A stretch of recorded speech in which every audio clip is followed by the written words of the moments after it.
Hey, what's going on? It's Tim Williams. I'm here to walk you through my lineup for last night's NBA slate on DraftKings.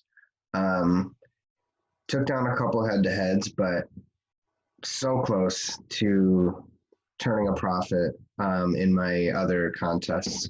Actually, so last night I tried to do something different and only do single entry contests just to kind of change up my process, kind of take myself out of those large field GPPs and then just do a couple head to heads just to see if I can kind of just beat the average um, player. And here's my results. So here's my lineup, and I scored 257, which not great, but not the worst. So I started off with John Wall, Walker, LeBron, Guyarni, Lyles, Curry, Crowder, and Patty Mills. So if you look at this lineup, you look at it from the surface and you kind of just like, what are you doing, man?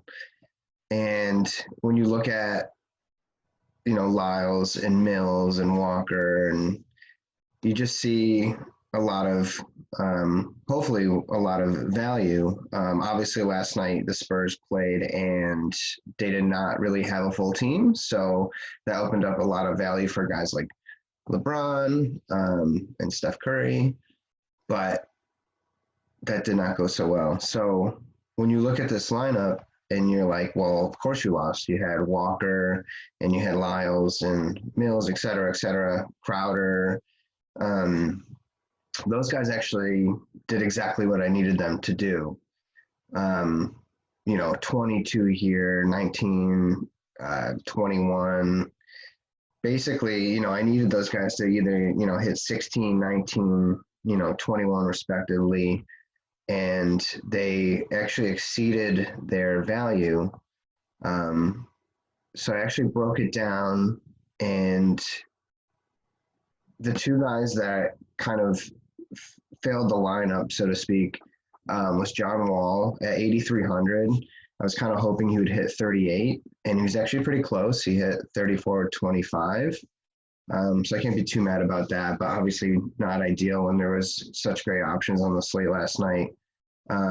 He was so low owned, in one of my contests, all of them actually, and that would have been a huge advantage for me. Just didn't work out. I was kind of hoping John Wall versus a Cleveland team who isn't that great, but at the same time, Houston's kind of going through a lot right now. They released DeMarcus Cousins. They're kind of small, and Oladipo and Wall just didn't have it last night. So that was a big loss. And then LeBron James was kind of like my late night hammer I was hoping for. And I was hoping to get 50 out of him at his price point at 10.9. And he got me 30 and a half. They got so blown out that they actually pulled James out of the game early. So that kind of killed my lineups. So had things gone right and everybody else kind of stayed the same, I should have hit 280.75, which I would have cashed in all of my contests, but so it goes in the DFS world. So, by the way, Gallinari, I hope I'm not saying that right, absolutely smashed last night. 10 3-pointers, which is insane. I was actually watching the Celtics game last night, and he was hitting wide open shots. For 55 and a half. That's insane. I don't know. Let's take a look at the winning lineup. They hit 350. I had a feeling it'd be a high scoring one with all that value. But yeah, I mean, he didn't even have Danilo in the lineup. Didn't need it, obviously. But my biggest regret, and I didn't have a lot of time to go back through before lock, which is my fault, obviously. But I would have had Wall taken out and moved Patty Mills up to the point guard.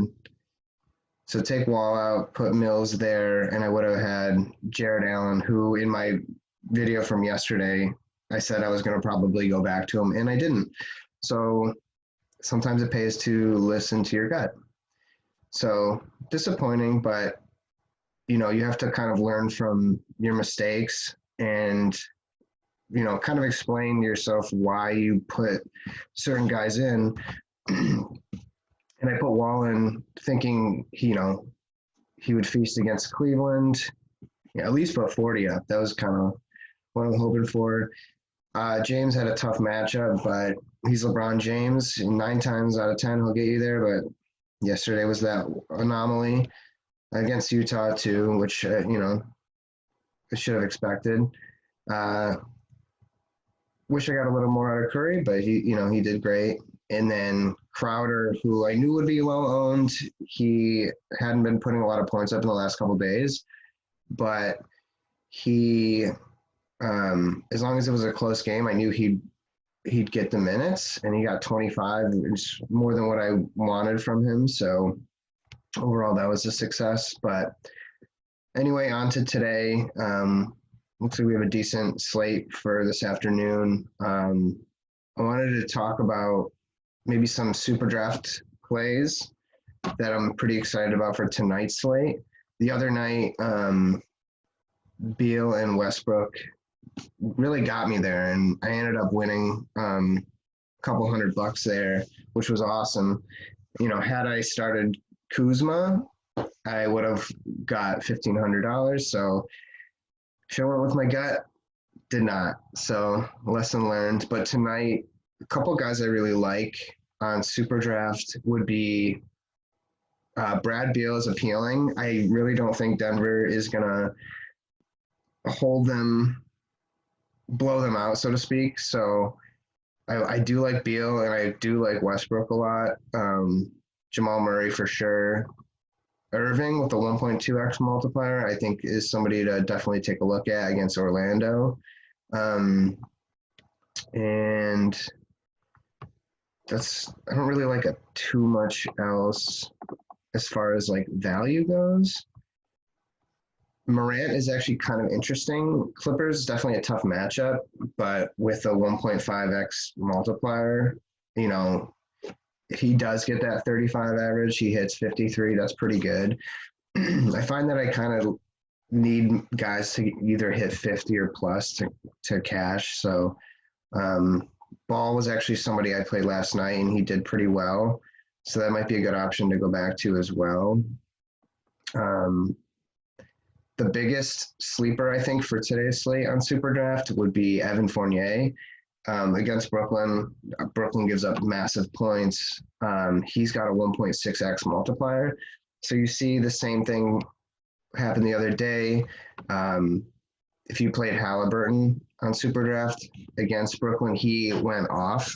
And with that 1.x multiplier, he gets you into those winning lineups. And I'm hoping a lot of people, might go after Halliburton again. I mean, I love him. He's a great rookie. But his opponent today is New York, so I don't really want to go there.